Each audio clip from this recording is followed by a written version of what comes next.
Coloring wood. One of my favorite subjects simply because it's something that is kind of misunderstood, and a lot of people are terrified of putting stain or dye on their pieces because they think they're going to make a big mess of it and wreck their piece. And unfortunately, in a lot of cases, that's exactly what happens. Finishing is one of those anomalies. You know, it's a really important part of creating furniture or creating any wooden object we make, because we color really enhances things. It makes a fairly bland object into something that is really a lot of fun. But people are terrified of it because they don't practice. They don't spend time learning techniques. You know, I can go into some shops and take a look through what they have for reference manuals, and you'll find, you know, 10 reference manuals on joinery and not a single one on finishing, or maybe one on finishing, because people just they kind of put it on the back burner. It's not the most desirable thing we do in a lot of ways, because it's messy and it can be smelly and it can cause great problems with your project. But big thing is it can make stuff look really cool. Now, this stack right here, just 3 boxes, but without color, that's all it would be, is 3 boxes. The color really makes it work. And it also really accents the veneer that's on these boxes, because the top is bird's eye maple, the middle is quarter sawn, I think maybe sycamore. I'm not sure. I'm not sure what the base is. I just grabbed this image because it shows what happens when you color things that would normally be just bland. And the color doesn't have to be, you know, bright and splashy or dark or whatever. It can, subtle color can really enhance it. Like the top cabinet, it's bird's eye maple, and without using some kind of color on that bird's eye maple, it kind of falls a little flat. It doesn't have the impact that it could have with a little color. And so that's what we're going to talk about. We're going to talk about the colorants. First of all, stain. Stain is probably the most easily used product for coloring wood for most people, especially if you're working with ring porous woods, wood like ash, red oak, white oak, anything that has a lot of surface texture, a lot of surface figure. Stain's really good for that. What stain is it's ground pigments. Some of them are man-made, some of them are actually earths that are either raw or have been fired so that they get different colors, things like burnt umber and burnt sienna. And they are suspended in a vehicle. And the vehicle that my stains are suspended in is oil-based. I use oil-based finishes, oil-based stains. I find them a lot easier to manipulate and work with, and a lot easier if you do have a mistake or a problem to back up. So the stains are pigment that are suspended in a vehicle, and the vehicle is just a means of transporting the stain from the can or your jar to the workpiece. And then it has a binder. And the binder is typically a varnish of some kind in here, and that glues the pigment to the piece of wood. In other words, it glues your dirt onto your board. And that's pretty important, because without the binder, we could get the pigment on the board, and as soon as the vehicle evaporated, you'd just be able to brush the pigment off. You'd have some pigment that would stay down in the pores of the wood, but most of it would just disappear. So the binder is important. And the real thing about stains that's really important is finely ground, high quality pigments. So it's in your best interest to buy high quality stains, because they are going to color the best that a stain can color. Now, general finishes, that can up on top, that's kind of my go-to stain. It's good quality. It's got finely ground pigments. It does a nice job of coloring, and it's readily available. That's why I like it, is that a lot of different places carry it. I have a local professional paint store in town that carries general finishes, so I can pick it up there. Now, the can on the lower left, the Varathane, the reason I put that on there is that Varathane is an okay stain. You can get by with it. It's not top of the line, but it's not bottom of the line either. It will work. So the nice thing about Varathane is big box stores carry varathane. It's widely distributed. So if you're in an area where you don't have any professional paint stores, high-end paint stores around where you can get top quality stains, varathane is something that is available almost everywhere. Don't expect it to work as well as like general finishes or some of the professional stains. Now, the can of stain on the right is from one of my local paint stores. It is a color that they mix for me, and for several other clients. It's a repeat of a color that was available many years ago, and it kind of fell out of favor. So Benjamin Moore stopped producing it. But my local paint store produces it a couple times a year. They make a quantity of it and sell it to those of us who would like to have it. And the pigments are finely ground. The professional paint stores have what they used to refer to as architectural grade stains. These are real high quality stains, great pigments, good binders, nice to work with. If you say you're looking for architectural stains these days, I'm sure a lot of them would just scratch their head and look at you and not really know what you're talking about. If you go into a professional paint store, you're looking for stain, tell them, I just want your best grade oil-based stain, and they'll direct you to their high quality stain. Now, stains are not inexpensive. You're going to pay a fair price for a good product. Some of the big box store stains, the yellow can stains, are not something you really want to use on fine furniture. They're a do-it-yourselfer stain. They're okay for trim and different things like that. But when you're working with really nice hardwoods, fine-grained hardwoods, you need a stain that has finely ground pigments and good binders to really color well. So avoid the cheap stuff, go for the better stuff. You're going to be much happier with your results when you do that. Now, dyes are what I really like. I'm going to back up just a minute about stains. You know, the one thing about stain, and this can be a problem for some people, they try to color dense woods with stain. Things like maple that does not have much grain pattern on the face of the board.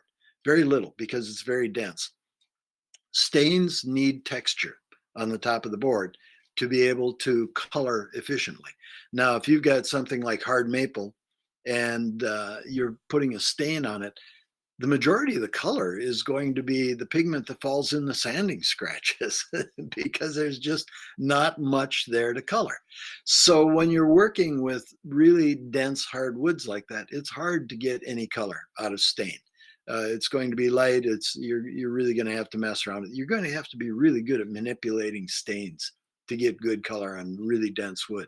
But for ring porous wood, like I was saying before, red oak, white oak, ash, all of the woods that have a fair amount of surface structure, crevices, cracks, grain pores, different things like that, then stains work fine because they have a place to deposit. There is a place in there to deposit that pigment so that it will color.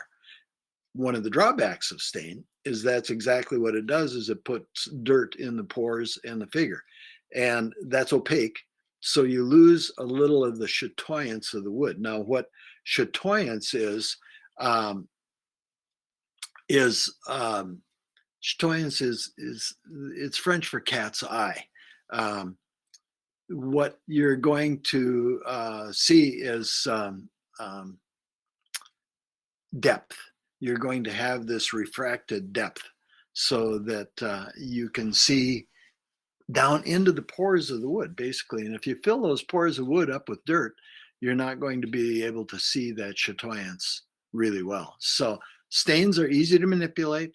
They do a good job on ring porous woods, but when you're really working with very dense woods, they're not exactly what you want. This is what you want.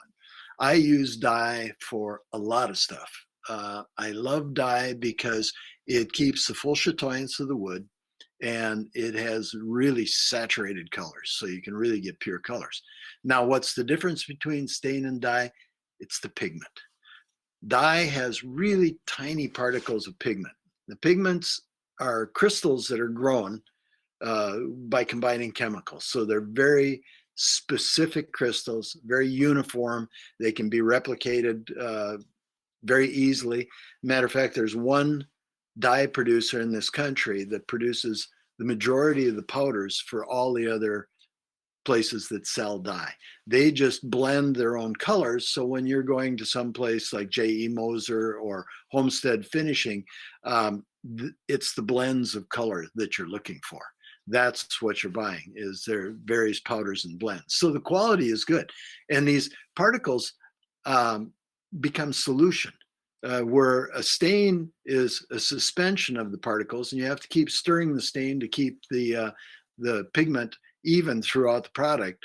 Once you mix up the dye, it stays in solution. So you don't have to worry about mixing it up, shaking it up, or anything. You just use it. And it really makes it a lot easier to be consistent in color. But the nice thing about those small particles is they actually get in around the grain of the wood. They won't get into the cells, but they get around the grain, around the cellular structure, so that you get deeper color. You get color that is, what shall I say, is very visible as far as the color goes, but it's invisible as far as the chatoyance. It doesn't fill anything up. It coats the grain, it gets down in there, and it gives you very vivid color. Now, the dyes that I use water-based. I mix them in water because I get even coverage. It's fast. It does raise the grain a little bit, but that's really not a problem. It's just, it's not an encumbrance. Sometimes on real fussy pieces, I'll raise the grain, do a final light sanding to knock the fuzz off before I dye the pieces. But you get this brilliant color, this deep color, this saturated color, and it's hard to back up.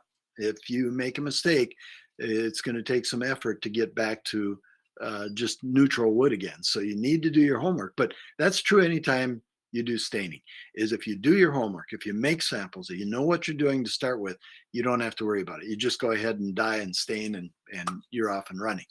But the stain, these are the two companies that I primarily use for dye. Moser has some really nice color combinations, some nice powders. They've got an antique cherry that looks like an antique cherry, just some really nice colors.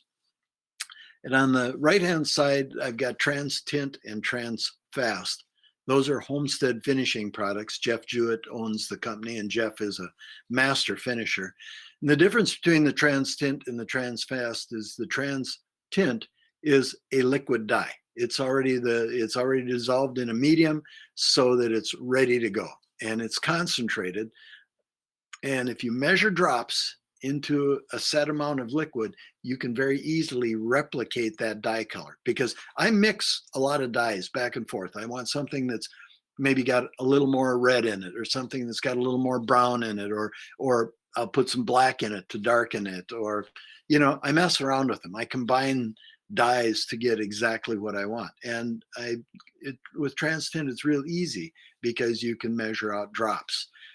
With the powdered dyes, you can weigh the amount of dye. You can get a little electronic scale and weigh it. But when you're working with really small amounts, it's really difficult to weigh that accurately and get all the dye out of the container and into the water. So the drops are really nice. And once you have your recipes, your formulas, if you need just a half a cup of dye for some small project, you can easily mix it up because you know what your ratios are, and you've got it ready to go. You take some distilled water, you put a few drops of the color you want, bingo, you got your dye. You use it up. You don't have to store it. You can replicate it anytime you want. The Trans Fast is a traditional powdered dye, and you're going to mix that yourself. No big deal. You just mix it in distilled water and you're off and running. Now, people ask me about, well, how about mixing it in alcohol? I don't use alcohol very often, simply because it flashes off too fast and it's hard to manipulate. The problem with the alcohol is that flash off time is really quick, and you end up getting too much pigment on the surface along with what's in there. Now, the non-grain raising dyes are basically an industrial finish. It's something where you have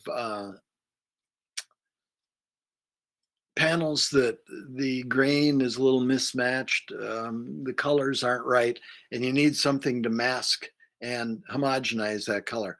Well, an NGR, or non-grain raising sprayed dye, is the way to go, and that's the best way to apply a dye with alcohol, is to spray it on. because of the way it dries. But they can apply dye to a whole piece and not have to touch it, not have to wipe anything off.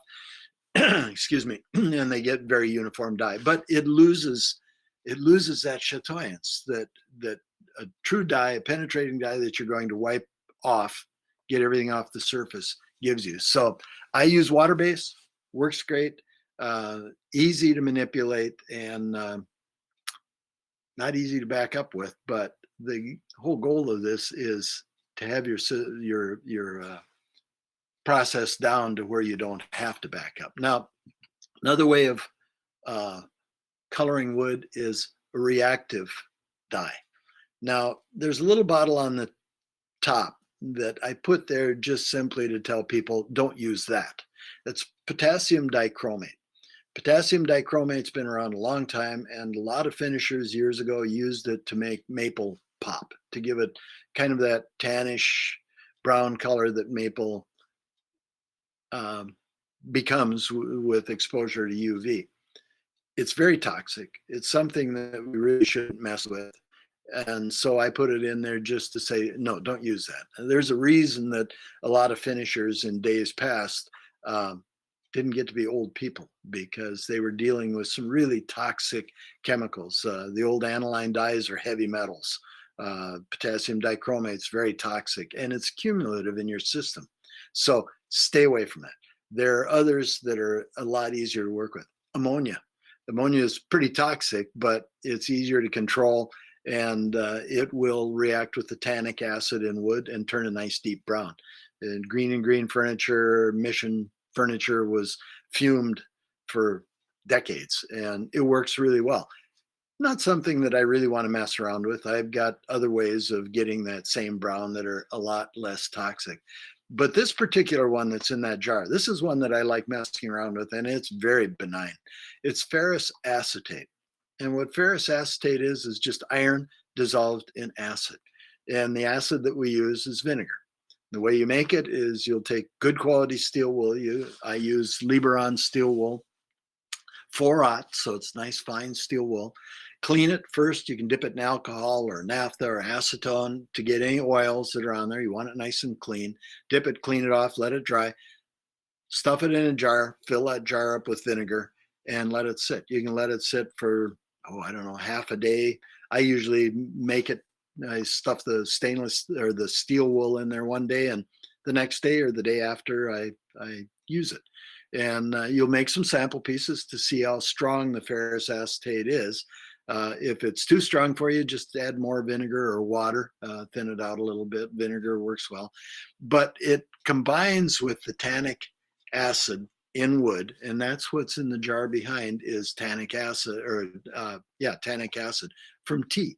It's just heavily brewed black tea. So it reacts with the tannic acid and it turns tannic acid black. It's a process that's often referred to as ebonizing. And if you have wood like maple that does not have much tannic acid in it, you can get a bath of tea to charge that surface with tannic acid and then come in with your ferrous acetate and turn that black.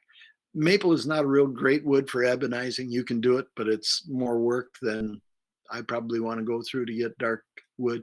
I love white oak. It ebonizes beautifully and it has really nice character. Now you notice that ferrous acetate in the jar is orange colored. When you make it, it is going to be clear. But as soon as you start using it, it oxygenates, it gets oxygen in it, and the ferrous acetate, some of it turns into ferrous oxide, and ferrous oxide is rust. So that's what gives it its orange color. No problem on the wood. You don't see it when you apply it. It just disappears, but that's what it'll look like after you've used it for a day. It will start to turn orange. No harm, no foul. It's still going to do its job. Here's an example of how this can work. 2 maple boards from the same batch. These are some panels that I had picked up at a cabinet shop, big commercial outfit. And that's a great place. If you're looking for scrap wood to work with, or you're looking for something to practice your finishing techniques on, some of these big cabinet shops that make their own doors, produce their own doors, they make mistakes once in a while. And those doors, like every woodworker, they don't throw them away. They put them on a shelf someplace. And you can go in and get them for sometimes free, sometimes for $1 a piece. And they're great things to practice on because you can find cherry and walnut and oak and ash. You know, you can find most of the common woods, and they're wonderful to practice on. And you can also find some of their discards. These were cutoffs that I got just to mess around with. And the top one is just ferrous acetate. I didn't pre-charge the maple. I just put the ferrous acetate on, and it gave it a nice silvery gray color. Now you can see dark areas in it. That's not blotching. What that is the natural chatoyance of the wood. In other words, the way the light is reflected off that surface or refracted off that surface, it gives it dark areas because that's end grain coming up to the surface. That would blotch if you used stain or dye and didn't pre-treat it. But with the ferrous acetate, it doesn't blotch. It just looks different because of the light on it. So if you took that board and you moved it back and forth and got different light on it, that would go from dark to light to dark to light, depending on the angle that the light is coming in on it. So, Chuck, do you want to mute your microphone? Thank you, sir. But it gives it this beautiful silvery gray without losing any of the grain of the wood. Everything's intact. Now, if you wanted it darker, you could charge it with tannic acid so that it had more tannic acid in the grain. And of course, that tannic acid would turn dark, and away you go. That board in the background is just natural. Nothing's been done to it. So that shows you the difference of an untreated maple board with ferrous acetate on it versus raw wood. Now, there's an article in Fine Woodworking a couple of years ago on ebonizing. And this, it's a really good article on it. And it shows you what you can do with ferrous acetate. And it's hard to see the true colors in the small image.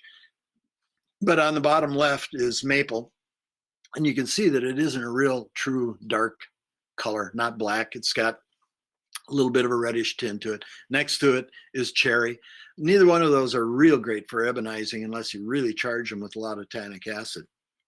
On the left, though, you have two that are just supreme. You have white oak and you have mahogany.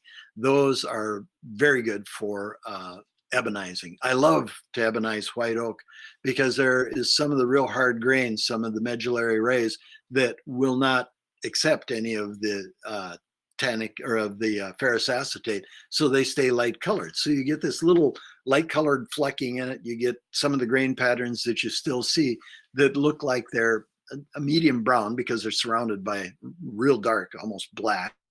Well, it is black. It's just a little wood grain in there that lightens it. But it gives us this really beautiful patina, just really incredible. I wouldn't want to do a whole piece with it. You could. But for accents, just for something unusual, it really works nice. And it's very easy to do. And the nice thing about ebonizing is if it all goes sideways and you don't like what it looks like, and boy, you really wish you hadn't done that, you mix up some oxalic acid or you grab your jar of oxalic acid. Everybody should have a jar in their shop because oxalic acid will neutralize that ferrous acetate tannic acid blend, and it will break down those crystals and turn them into something that we can't see. That spectrum of light is not available to us. So maybe the shop cat can see it. I don't know. But you can just make it disappear. And that's the nice thing about oxalic acid. If you have iron staining on wood, little black dots, or if there's a fastener that has a black ring around it from iron staining, you can get rid of it with oxalic acid. Just saturate it. And again, you can buy oxalic acid at hardware stores. It's a deck whitener. You can go to a drugstore and get pure oxalic acid. I bought, I think it was 5 pounds off of Amazon here a few years ago, and that is probably a lifetime supply for me, but it was very inexpensive, and it is nice to have around the shop.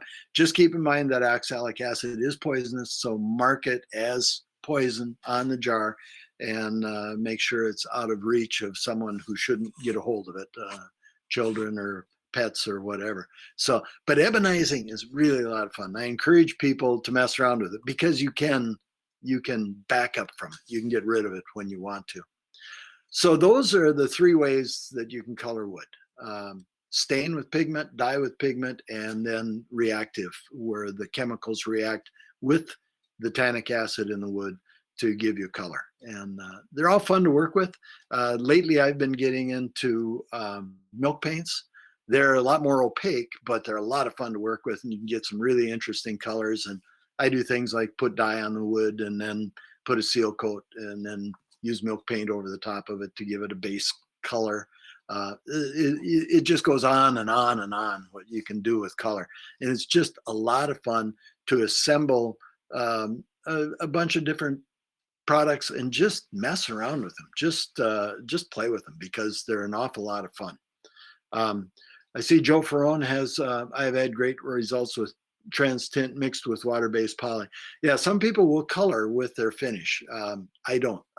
My color goes on pure on a bare board, and that's what I go. I find it easier to control. Okay, here's one of the biggest things you can do to prep your wood for coloring, and that's have a vacuum cleaner handy.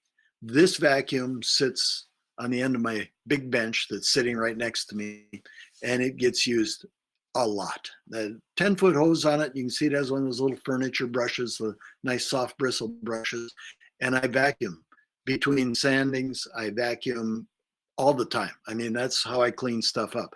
I don't want that grit to get on my workbench where it's going to get ground into the piece when I'm working on it. I don't want that grit down in the nooks and crannies on my piece. I don't want it in the grain if I'm working with a ring porous wood. I want to get it off there. And sweeping it off, blowing it off, all you do is push it down into the nooks and crannies, the features in the wood. You don't get it off the part of the piece. And also vacuuming everything out is a lot of good for you because you don't have to rebreathe that dust. I don't sweep in my shop anymore. I've got vacuums around. I've got a good dust collection system. I mean, if I've been hand planing and I've got a big pile of shavings, yeah, I'll put those into a dust bin. But the rest of them get vacuumed up because I don't want to have to breathe it first time, much less secondary or tertiary breathing of it. But the big thing is that you're going to have your project a lot cleaner for when you start finishing. This is just an example of using it in between finish coats for vacuuming out dust. Now, this is another really important thing. And a lot of people just shake their head and go, oh my God, this sounds really tedious. But paint thinner. And this is mineral spirits, paint grade mineral spirits, not just plain mineral spirits. If you get just plain mineral spirits, it can have up to, geez, I think I read recently, 63% of emulsified water in it. Some of the low VOC mineral spirits is just terrible stuff. You don't want to use it for any finishing practices. You could use naphtha if you wanted to. It flashes off awfully fast, and it's a lot more toxic than mineral spirits. But mineral spirits work well as long as they're good quality. And what do we use them for? Well, we're going to go over our work with the mineral spirits before we start sanding. We're going to take a cloth, saturate with some mineral spirits, wear a mask and gloves, and we're going to wipe down each portion of that piece. And the reason we're doing that is we're looking for problems that we have to cure when we're sanding. We're looking for cross-grain sanding scratches. We're looking for glue smear. We're looking for dents, dings, anything that needs to be repaired. This is when we want to find it before we even start sanding, because we can eliminate it without disrupting our sanding. It's important.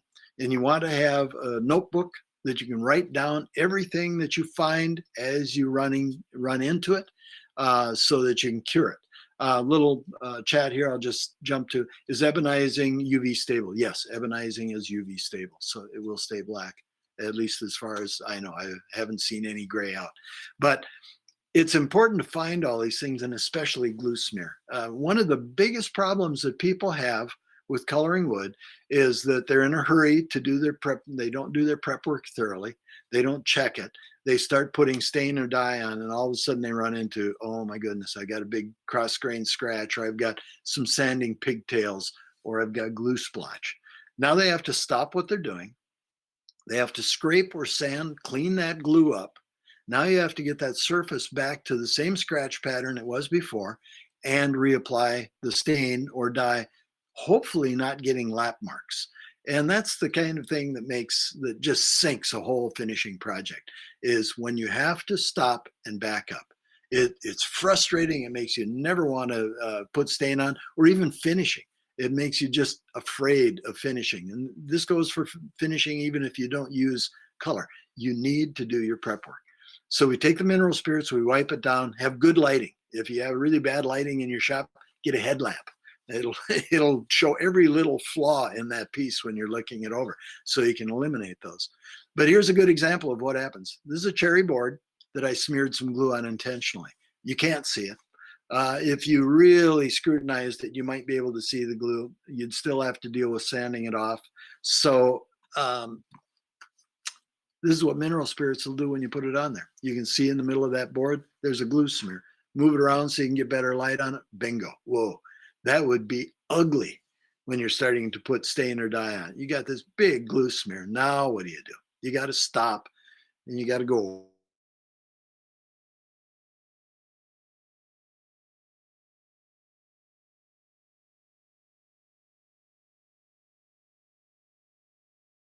So now we need to get rid of it.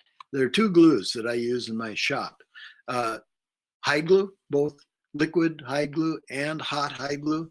Hot hide glue is solid pretty much at room temperature. It's a real thick gel, or it's pellets.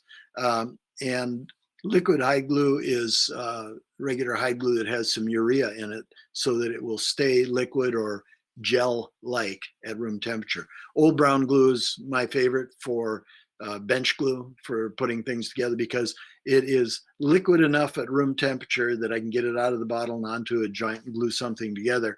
But it still has the characteristics that we like about hide glue, and that I can heat it to 150 degrees in a glue pot in the container, and it reacts like regular hide glue. It has fast tack, quick evaporation, quick dry. I like brewing my own hide glue. I use it as a resist for stain. We'll talk about that in a little bit. And I use it for a lot of construction because it is somewhat porous, so it accepts colorant better than any other glue. It's easy to clean up, it's easy to reverse, and it's easy to repair. It has a lot of good things going for it. Moisture resistance isn't its high point, but as long as you don't expect that piece that you're building to sit out in the weather, you're going to be just fine. The other glue that I use is Type Bond Original, the red label glue. There's a very good reason for using the red label glue. It is a PVA glue, a polyvinyl acetate. It's an aliphatic resin PVA glue. And that aliphatic resin means that it can be dissolved, broken down with acetic acid. So in other words, I can dissolve glue stain with the Type Bond Original, the red label, with vinegar. And that's just, man, that is just a marvelous thing in the shop. Type Bond 2, you can't do that. Type Bond 2 is a different PVA. It will not dissolve. And I don't like Type Bond 2 because it's subject to glue creep because it stays softer. It does have pretty good water resistance, but so does the Type Bond Original. I've never run into problems with it. I don't keep my furniture outside. If I need waterproof, I'll use Type Bond 3.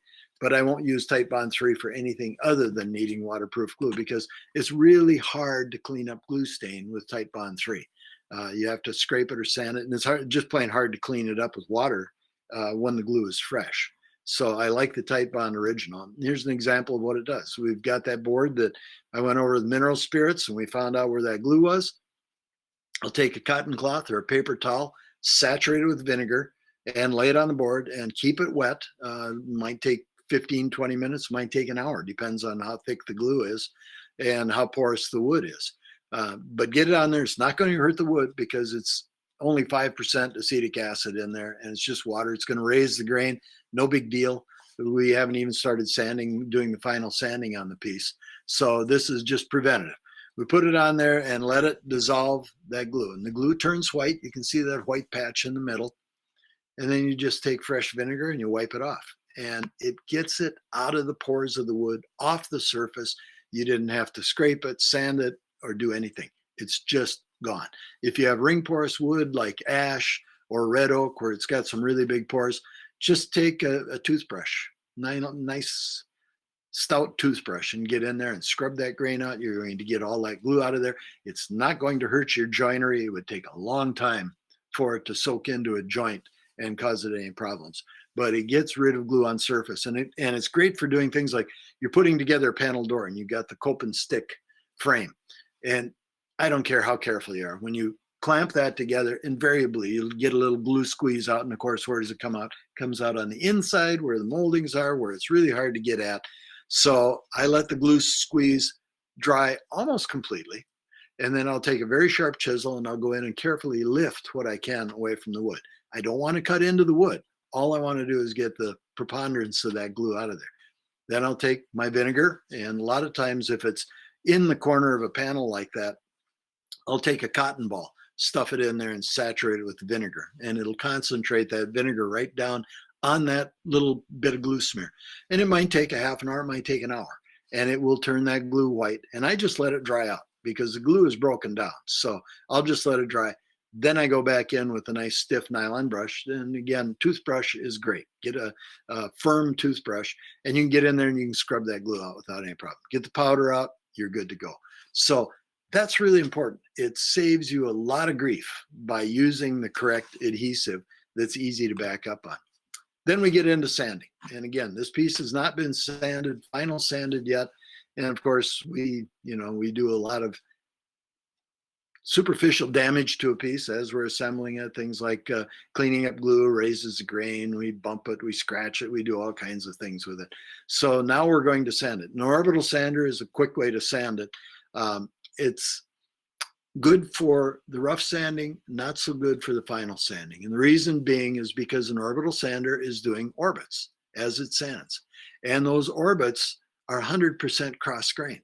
So they're tearing up all the fibers, and you got all these fibers that are standing up, and those fibers diffuse the light, and we see that as satin. And that's how a lot of us judge how well we have a piece sanded. By you get a raking light, you look across there, oh, it's all uniformly dull. I have got it well sanded. If you see a shiny spot, you go in and sand that. And what that diffused light is, that satin is the diffused light, and it's from all of these fibers that are torn up and standing up. We all know that you don't want to sand cross grain because those sanding scratches, there are all these fibers torn up. They're going to absorb excess stain or dye or finish, and you're going to see them immediately. Get it wet, boom, there's your cross grain sanding scratches. So the way we get rid of them is we're going to block sand these out. We're going to straight line them up. Go ahead and use your orbital sander. And to save yourself a lot of time and angst on sanding is have a pencil handy. And before you start sanding, lay the pencil down on its side and just scribble all over the board and sand those scribbles off. When you have the scribbles gone, you know the board is adequately sanded. And I'll sand up to whatever grit I'm going to use. If it's ring porous, I'll go to 180 grit. If it's dense wood like maple, I'll probably go as high as 400 grit, depending on the dye that I'm using, the finish that I'm putting on top. But I sand very carefully on very hardwoods because those sanding scratches show up very easily. And I don't want the sanding scratches to be what you see on the wood. I want to see the grain of the wood. So I'll sand with the orbital sander, get everything cleaned up. Then I go over it and I straight line it with block sanding. Now, if I'm going to 180 grit, the 180 grit is what I'm going to use on the blocks. And we aren't resanding the piece. All we're doing is we're getting rid of all the little swirls and all of that fuzzy grain that's standing up. We want to get that out of there. So you can use blocks like this that have sandpaper on them. I don't like them. I've got a bunch around here. I use them on top of steel wool. I use them on top of other sandpaper as a block with a little abrasive on it so that what's under it doesn't slide around. I don't use them for sanding. They're too expensive. They fill up the landfills. I just don't care for them. So I make my own blocks. I'm a woodworker. I'm cheap, or I'm practical. I've got a bucket sitting at the edge of my end of my cutoff saw, my radial arm saw. And whenever I get material that looks like it would make a nice sanding block, it gets chopped up and thrown in there. Eventually it'll go in my kindling bucket and I'll use it to heat our house. But in the meantime, it's going to make a really nice sanding block. And sometimes I'll just take cutoffs, construction cutoffs. If you know somebody that's a builder, get a bunch of short 2x4s, 2x6s, whatever they've got cut off around, dimension it out and make sanding blocks. It's cheap and it's quick. So when I'm ready to sand a piece, got all the orbital sanding done, I'll grab a pile of those sanding blocks and a sheet of 180 grit sandpaper, because that's what I want for this. That's what I sanded it to. I'll arrange the blocks on the paper, getting the different size blocks that I want, throw the rest of them in the bucket, take my 77 spray adhesive and spray on the back of the sandpaper, rearrange the blocks. I'm going to take one of those extendable razor knives, and from the back side, I'm going to cut right alongside those blocks. And what I end up with is a nice pile of sanding blocks that have 180 grit on them. And I can put the sandpaper on both sides. I can put 2 different grits on if I want, just mark the 2 different grits. And the nice thing about these sanding blocks is there is no grit on the ends or the edges. So you can get right up against another surface and sand without cutting into that surface. If you're doing a molding that's got a nice ovalo with a fillet, and then it's got a nice cove on the bottom, and you want to sand that little fillet and you want it to stay nice and crisp and clean, what do? We fold up sandpaper and we try to get in there, and we round things over. We cut into the ovalo. With one of these small blocks, you can just lay it on that fillet, and you can work all the cutter marks out of that fillet without cutting into the ovalo, without rounding it over into the cove. You have nice, clean, crisp work. And that's important. Those little blocks that you see there, those things are just worth their weight in gold, because you're going to be grabbing those frequently to sand into a corner, to do some little piece where it would be awkward to have a big block. You can get this little block in there and you can sand. So go with the grain, clean everything up, get it completely sanded, vacuum between your grits, follow your grits consecutively. Saves a lot of time and a lot of sandpaper when you're doing that. If you have a rough piece and you start with 100 grit, go to 120, 180, 240, work your way up to wherever you're going. It saves a lot of time. Vacuum in between grits so that you don't drag any of the previous grit around and scratch things up. And then one more time, go over it with paint thinner. Make sure that you didn't miss anything, and make sure that you didn't create anything. Because when we're moving a piece, especially a big piece, if you have a big cabinet, you're moving it around, doing all kinds of things to it when you're sanding, dragging cords over it if you have a corded sander, and you can easily damage something. And again, you don't want to find that out when you're putting color on.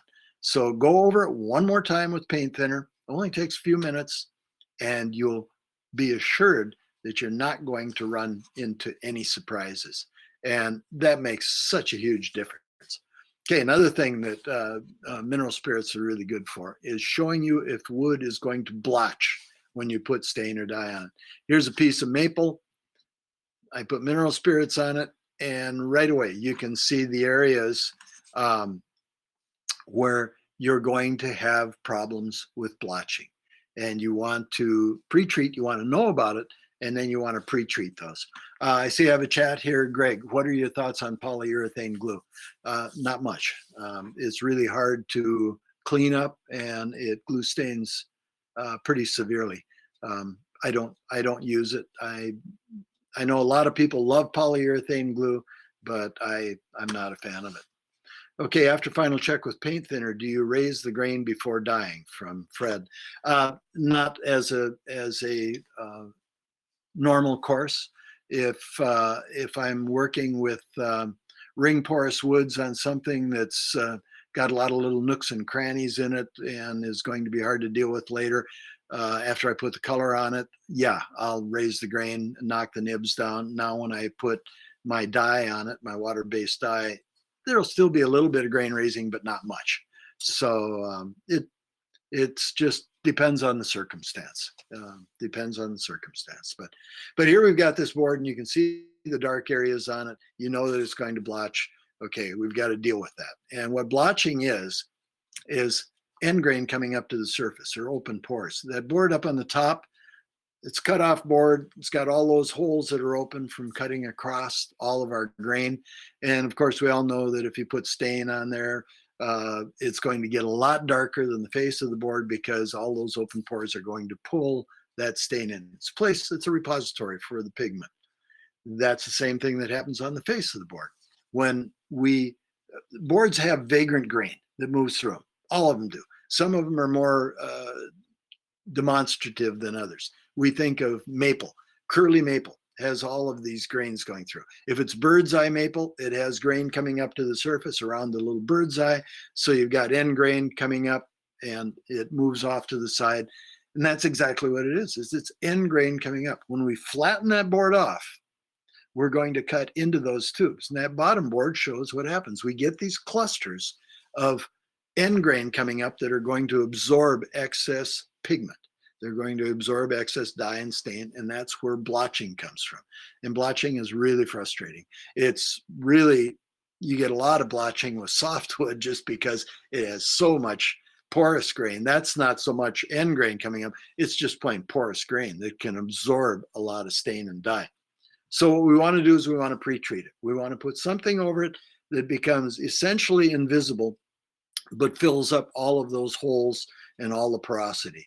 Now, one of my favorites, my favorite, is hide glue. You can mix up a hot hide glue, thin it way down, flood it on the surface, wipe it dry immediately, and it will raise the grain some, but that's okay because the glue will freeze the grain in place and it's easy to knock the nibs off. But what it does is it gets down in that porous wood and it solidifies and it won't allow stain and dye pigment to get down in that soft wood. When you've got open pores that are coming up to the surface, it floods those open pores immediately. Vacuum only allows it to go so far in, it stops and it forms a meniscus, I guess, and it solidifies. And now those open pores won't accept stain and dye to an egregious fashion. Now, there are a bunch of different hide glues that are usable for this. My favorite is something called rabbit skin glue. You can see there's a Liberon package in there. Rabbit skin glue is all hide glues have gotten expensive, but rabbit skin glue from Liberon, for some reason, has become incredibly expensive. I think the problem is they don't distribute it in the US anymore. Where I found it is coming from England, and it's like 45 bucks a pound. So what I did, I've recently started using this product. It comes from Utrecht. I think I'm saying that right, Utrecht. And it is rabbit skin glue, and you can buy it from art stores. I get mine from Blick Art Supplies online, and it's only like, I don't know, $10, $12 for a pound. The reason rabbit skin glue is so effective on this is it has a very fine collagen. So it becomes almost invisible down around the pores of the wood because it is a little bit porous and it will accept dyes and stains, and it just kind of vanishes, but it does a great job of prohibiting excessive color. Now, why is it so good? Well, it's 400 gram strength. You wouldn't want to use this for gluing furniture together. It's too brittle. Your joints would fail on it because if you had any movement in it, it would break. But artists use it for making gesso and other uses in art. But for us, it is just really great at eliminating blotching problems. Now, how do you know how to mix it? Well, that's where you have to experiment a little bit. You take a piece of your project wood and you're going to brew up your hide glue. And you don't necessarily need a commercial glue pot. All you need is something you can get that glue to 150 degrees. I've got a number of cosmetic wax warmers, just a little white box that's got a pail in it, just like a glue pot. And it has a little potentiometer at the front that just has numbers on it for the different waxes that it's made to melt. Get them on eBay or Amazon for about 30 bucks, and they work great. What you do with them, you buy it and you fill that little pail up with water, put a kitchen thermometer in there, and you just keep turning the potentiometer up until it stabilizes at around 150, 155 degrees. Make a little mark with an indelible marker on your screen behind the potentiometer, and bingo, you've got a glue pot for 30 bucks. You're going to put the dry glue in a jar, and you're going to fill that jar up. If you've got that much glue in your jar, you're going to put that much water above it. Fill up the glue and same amount of water above it. That's just the start. You're going to get a nice thick glue out of it. Then you're going to thin it to the consistency you want. And you could get real scientific if you wanted on it and weigh the glue out and measure the water and stuff, but you really don't need to do that. A couple of times if you're using it, you'll know exactly the consistency you want. When you put it on and you're wiping it off, if it feels a little slimy, you're going to realize there's too much glue. If it feels just like wet wood, you probably don't have enough glue in it. So you'll manipulate it until you find the density you want. And the way you do it is on samples, because you're going to put that glue on, you're going to wipe it off, you're going to let it dry, and then you're going to put your dye on it, see what happens. And you want the gnarliest piece of wood you've got in your place with all the figure in it, so you know it's going to work on everything. Chat from Bobby. If you're going to dye hard maple, do you orbital sand to 400, then block sand to 400 grit? You start black sanding at a lower grit. No, whatever my block sanding is the last grit that I used on the orbital sander. I don't want to go backwards on it. I have a sanding scratch that's only 400 grit deep, and that's the whole trick, is its depth. You can go in with fresh 400 and away you go. Can you precondition with liquid high glue? Yeah, you can. I don't care for it. It doesn't work as nice as brewed glue, but yes, you can. If you don't want to have a glue pot and stuff, use old brown glue and just heat it up and dilute it with water. Judith, I was going to mention that I dilute the hide glue with distilled water. You always make your hide glue with distilled water and you dilute it with distilled water. You don't want any iron contaminants in it or any other minerals or anything. You want just pure water. That way you don't have to worry about little blotching flecks or anything in there.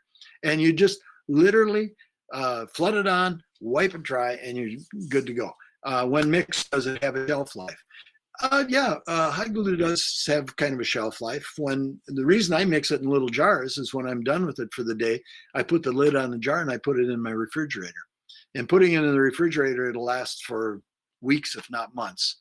The way you can tell if it's still viable, if you're using it for glue, is you put some of the hot glue on your thumb and you start doing this with it, and it should pull nice long strands, chains of collagen real quickly. If it doesn't do it, then it's not good for gluing up furniture. It would probably still work as a resist. If you let it go too long, it becomes a science experiment. It is protein, and there's a lot of things that like to eat protein. So you'll see different kinds of molds growing on it. Once in a while, I'll have a little jar of hide glue that goes undetected in my shop for a while. I set it someplace, forget about it. And it's always interesting to look at it after a couple of months. But it really is nice to work with. And it's fast, because as soon as the water dries off, the glue is ready to go and you can start putting stain and dye on it. Again, you're going to go over it with mineral spirits to make sure you don't accidentally pool any of the glue in a corner or have any place where there's a high concentration of it. You know, this stuff all sounds like, oh my goodness, it's going to take me 3 weeks to get this done. No, you can do this all in a couple of hours. It takes me a lot longer to explain it than it does to actually do it. So hide glue is one of the things you can do as a resist. The other thing, here's a book, Adventures in Wood Finishing, George Frank. If you want to have a good read on a finishing book, this is a good read. I learned about rabbit skin glue from George Frank. I've learned a lot of little tricks from George Frank. He was a finisher in France back in the early part of the 20th century, trained specifically in finishing, and his stories are fun. And some of them might even be true. I think most of them are. But Adventures is what it's all about. So it's a good book to look at. The other thing that you can use is shellac. This is probably a little more accessible to a lot of people. The problem with shellac is if you're using dye, shellac is impervious. It won't absorb any of the pigment. So you get a lighter color. Your dye is not going to penetrate into the areas where the shellac is. And so you end up with a lighter color. Stain, especially on ring porous woods, it really doesn't matter, because the shellac is such a tiny coating. It fills up the tubes, it coats the grain of the wood, but with ring porous woods, you have big pores and you're using pigment that has big particles, and they'll get down in the pores of the wood and they'll color just fine. What you want to use for shellac is a half-pound cut shellac. And you want to use the lightest color, ultra blonde, platina, whatever you can find. You make your own. Don't go to a big box store and buy shellac. The quality of it is questionable. And with the prices of shellac going up so much in the last couple of years, excuse me, you can bet that they aren't using the highest quality shellac. So make your own. It's easy to do. A half-pound cut means that it would be a half a pound of shellac flakes dissolved in 1 gallon of alcohol. Of course, we don't want to make that much, so you get yourself a little electronic scale, and you're going to weigh out how much you want as far as weight of shellac flakes, and you'll mix it out in a volume of alcohol. Use good quality alcohol, denatured alcohol. If it says alcohol and appliances and marine stove fuel, it's going to be high quality because it's not going to have a lot of water in it. So it'll make really good shellac. Behlen, Behlen finishing company, they sell a very high quality denatured shellac.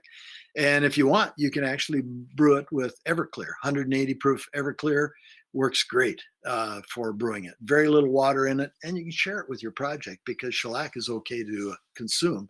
So you can share it with your project. That'd be kind of nasty, but measure it out. And these little gram scales are great to have around for finishing, for weighing out tolerance, for weighing out shellac.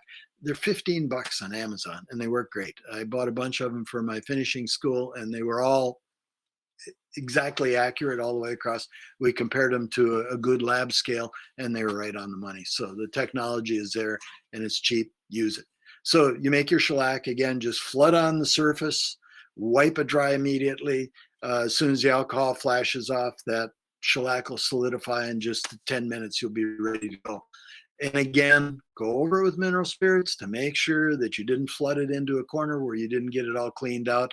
If you did, whether it's shellac, you can clean that off with alcohol. If it's high glue, you can go in there with a little bit of warm water on a rag and clean out the excess. You're not going to pull it out of the problem areas. You're not going to flood it that much. You're just going to wipe it down, and it'll be fine, good to go. Here's a chart you can download off shellac.net that shows you all your different cuts and quantities you can make. I did an addition on the bottom.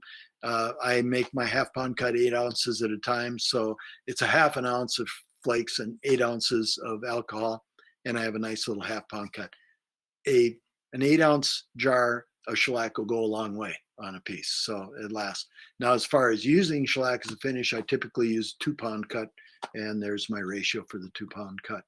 Now, here's some examples of what these things can do for you. On the left, this is a piece of poplar. On the left-hand side is this is stain on here, and it's just some kind of obnoxious stain. I wanted something that was really colorful, and I threw it on there, and you can see all of the blotching. It's just terrible. The annual rings of the light spots, all that softwood, just suck that in. In the middle is a commercially available pretreatment, which is just basically a thinned varnish, and it works somewhat, but you still get blotching. On the right-hand side is rabbit skin glue. Look at what that does for uniformity. Yes, it's much lighter, but I don't think anybody really wants that stuff on the far left. That's just a little bit too much. On the far right, it's very light, but if you wanted more color, go to a dye. The dye would give you a little more color on poplar because poplar is fairly fine grained. So these are the kind of things you work at, but this is why you make samples to see how it works. But rabbit skin glue works brilliantly. Here's a piece of cherry. On the left-hand side, it's bare with a stain on it. The right-hand side is shellac with a stain on it. Now, the left-hand side, you can see all this little flecking. This isn't nearly as bad as cherry can be. I could have big gobs of stained areas, blotching here. But this was really nice, clean grain cherry. But it still gets all these little ray flecks that absorb, their open pores, and they absorb that stain. They're literally end grain coming up to the surface. And you get all of these little anomalies. Well, on the right-hand side, all of that's sealed up. If you look at the background colors are the same. It's just what ended up in the grain of the wood that's different. I would like the stuff on the right that has the shellac on it because it gives me the color I want with all the funky little odd grain marks in there. Because that top board where it gets, it's got some marks through it that almost look like they're planer marks or something in it. And it's just the anomalies of the grain of the wood. So you modify it and homogenize it.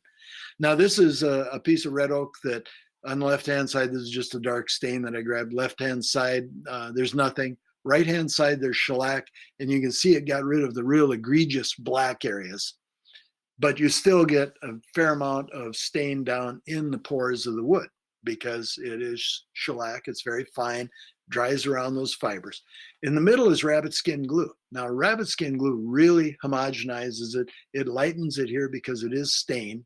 So the stain doesn't have as much, doesn't get into the pores as much, but it gives it that beautiful look. It's not a zebra look. So many people don't like red oak or ash because if they put stain on it, it's black and white. It's a zebra.